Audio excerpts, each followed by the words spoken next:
loves the subject of becoming wealthy, I'm going to show you the recipes and the formulas that you can use. And sometimes it just takes one choice.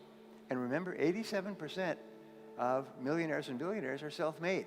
They started with nothing. And nobody's smarter than you, and nobody's better than you. Nobody's smarter than you, nobody's better than you. If somebody else can do it, especially with all the disadvantages that many people start off with, if someone else can do it, you can do it as well. That's the proof. Abraham Lincoln once said that some become wealthy is proof that all can become wealthy. It's just the very fact that a person does well, it's proof. They started with nothing and they became wealthy. Well, there's the proof. You can do it as well. Just do the same things over and over again. So I wanted to share with you what I call the 7 C's. So the first C is the C of clarity. Clarity is my favorite word in success. It's my favorite word in business. I have done consulting for more than 1,000 corporations, large companies worldwide, companies like IBM and General Motors and PepsiCo and Bank of America. I mean, big companies. And I've also worked with more than 10,000 small and medium-sized companies.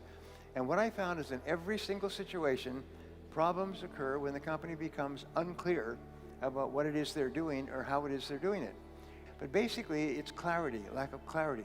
Now, here's something else I learned, and they did a study of 50 owners of companies, successful owners of companies, and they asked them, what is the very best time management or business tool that you've ever discovered?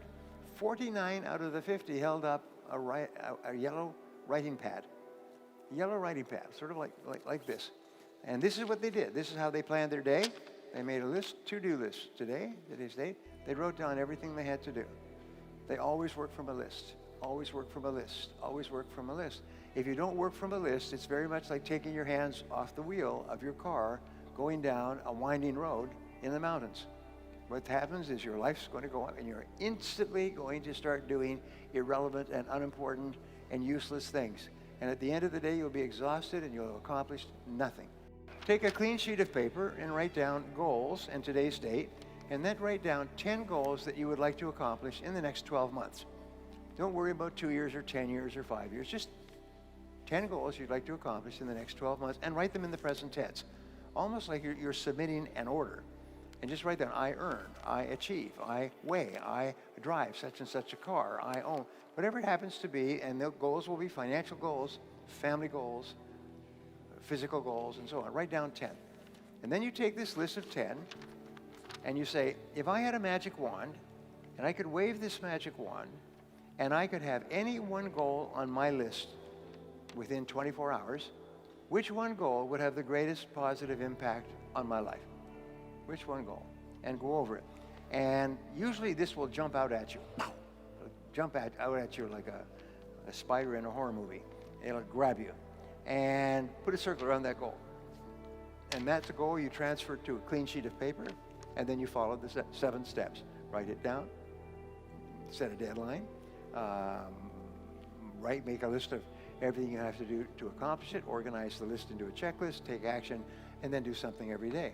If you'll just do this simple exercise, then you'll all be rich. The most powerful tool in the world is you, a pen, and a piece of paper. This is the greatest wealth creator in the world. The second C is the C of competence. And the C of competence says, it's very simple, is that you can only earn a lot of money if you're very good at what you do. And so one of the most important things you do is you break down your work into skills. And you say, what are the most important skills I need to have to be successful? And there's recruiting is a very important skill. Training is an important skill. Managing, motivating is an important skill. Leading, supervising, important skills. So what you do is you think, what are the skills that I will need to be in the top 10% of my field? You don't have to be in the top 1%. Just be in the top 10%, because there are no successful people who are not good at what they do. They are good at what they do, and they are good at what they do because they work at it all the time. Whether you're in sports or whether you're in music or chess or anything else, there's a wonderful study. Basically what it said was studying the most successful people is that these people spend far more hours becoming good at what they do than average people. The other people don't do it. And that everybody has natural abilities, But the ones who use those abilities transform themselves by really, really working hard at becoming good, one skill at a time. This is another thing that's really important. Don't try to be good at everything, because what happens is you just break down. You just overwhelm yourself, and you'll just give up. And you say, oh, I tried that before. I had an experience, which I'll pass on to you. When I was a young man, I was in my 20s, and I was in sales, and I was in cold calling sales, knocking on doors every day.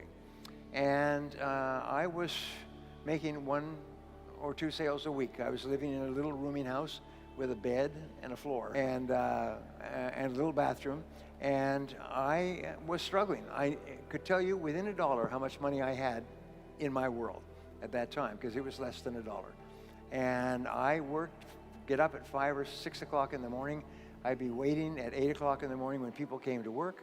I would knock on doors, office doors and business doors all day long, and then in the evenings I'd go out and knock on homes and apartments. And I would make call after call after call. I made hundreds of calls and with no sales. The first year I made more than 20,000 calls and only made a few sales, just enough to survive. And then one day I asked a question, which I'm going to help you with. As I said, of all the skills, what's holding me back more than anything else? And the answer was closing the sale. So I made a decision. I still remember the time, date, place, sitting in my little rooming house when I decided I was going to learn how to become very good at closing sales. And I began to read everything I could find. I sent away 4 books. I did everything I could find to study the psychology and the techniques and methods of closing sales. In 1 year, my income went up 10 times. Changed my life forever. The third C is the C of concentration. And these are not necessarily in order, but in a way these are. The C of concentration is your ability to focus, which we've talked about before. It's your ability to focus single-mindedly on one thing at a time and to work on that one task until it's complete. And to discipline yourself not to do anything else or to become distracted by emails and bells and bips and noises and things like that. It's just your ability to focus like a laser beam on a single task. Number 4 is constraints. Between where you are today and where you want to be sometime in the future, a goal, is there is always one constraint or choke point that determines the speed at which you get from here to here. That's the constraint. So the art of life is to identify the constraints that are holding you back from achieving the goal that you want to achieve. So you say to yourself, all right, you want to achieve a particular goal. So you ask yourself, what is the one factor that determines the speed at which you achieve that goal? What is the one factor that determines the speed at which you achieve your most important goal? And you work with your downline, you work with your consultants, you work with other people, and you help them to be absolutely clear. And don't try to change the world, try to change one thing, one factor. Try to alleviate the one factor, and that'll change your whole life. It's unbelievable. Number 5 is continuous learning and development, is dedicate yourself to becoming better and better at what you do. It must be a part of your life. You must breathe in, breathe out, and learn new things. Self-made millionaires, self-made billionaires spend 60 to 90 minutes every day studying their field, reading new material. Warren Buffett was just relegated from number 3 to number 4, richest man in the world. And Warren Buffett reads 500 pages a day. Warren Buffett reads 5 to 8 hours a day. Warren Buffett reads 7 days a week. He reads all the time, and he's one of the richest men in the history of the world. And he and his partners all say the same thing. You've got to read. Read and learn all the time. Number 6 is commitment.